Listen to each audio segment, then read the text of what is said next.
Hi, it's Jakob again, and welcome to the first example of today's problem set about divisibility.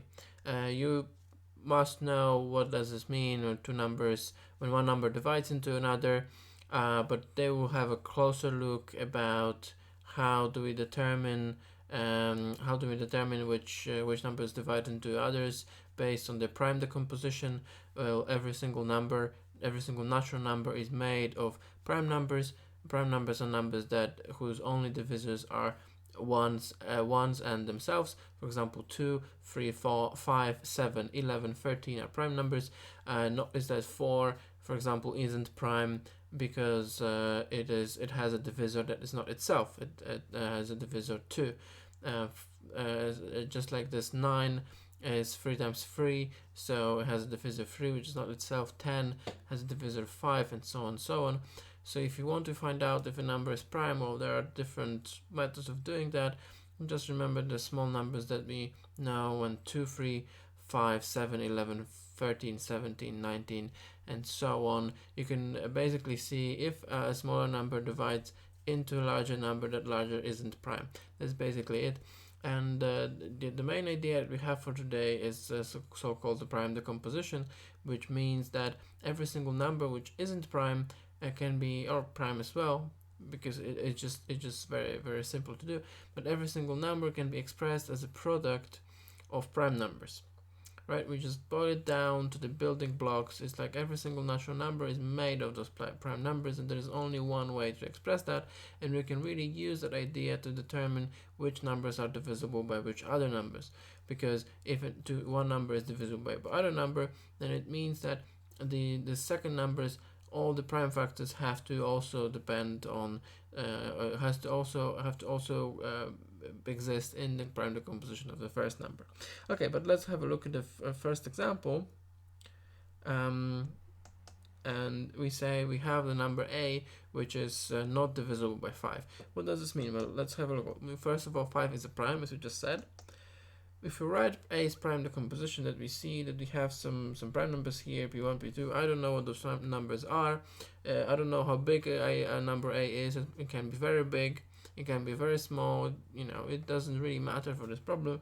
Those prime numbers that I just highlighted might be the same, might be different. We don't know how many of them there are. That's why we have dots here.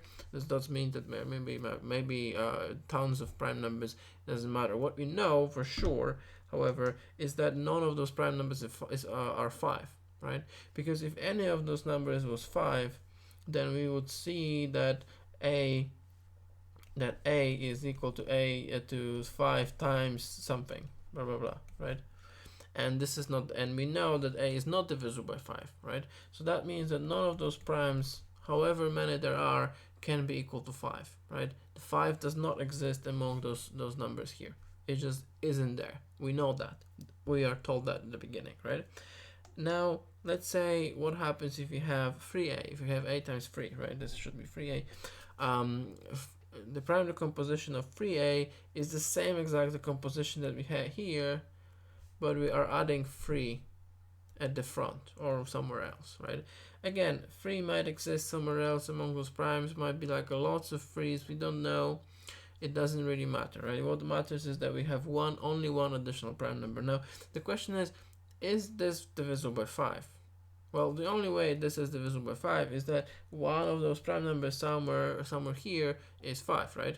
But we already know that none of those and none of the others that appear later can be equal to 5, right? And we also know that this one is not 5 because it's 3. 3 is and 5 are different, right? So if a prime 5 cannot be among those numbers because it wasn't there before. We just added the 3 to the set of all the primes that make a, or all the building blocks that make a. We're just adding an additional 3, but we are still not adding 5. The 5 is still not there. That's why 3a cannot be divisible by 5, because the 5 doesn't come from anywhere, right? So this is the main idea, and let's try to make it a bit more general. So what we say, we have some number C, we write it prime decomposition, let's say use P1, P2, P3.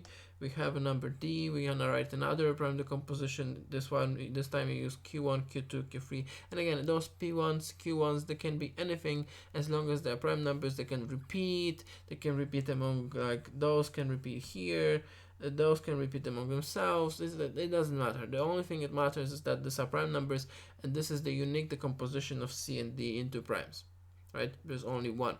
I mean, the composition means that, like, the order of those things can change, but that is not important.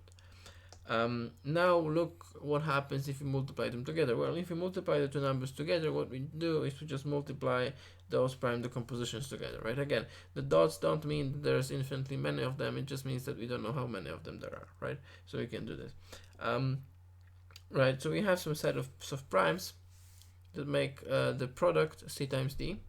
And now we know one of the primes, so it can be this one, it can be this one, it doesn't matter. Like, it can be P, it can be here, it can be here, it can be multiple places. We don't know, but one of them is P, right? We know that we can always find it somewhere, right?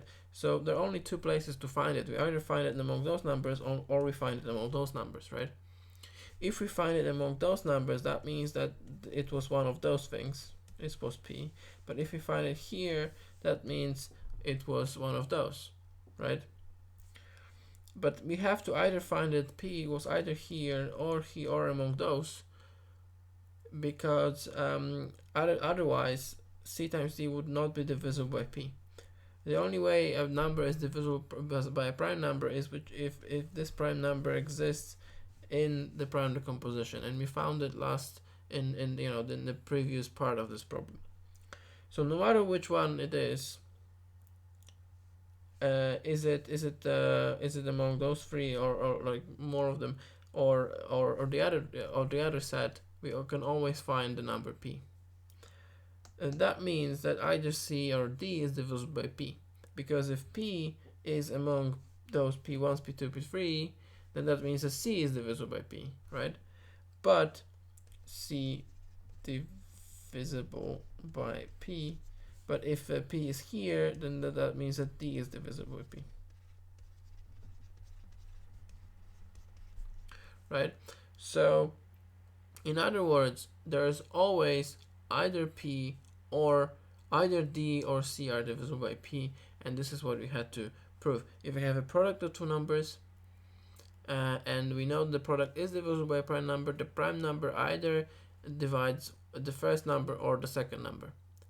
Or you can divide both as well, but it's never the case that prime number that none of those two C and D are divisible by P. This is not possible, and this is all we had to show. It might seem obvious, but it's useful to sort of look at the prime decompositions and see exactly how to do it. All right, see you in the next example.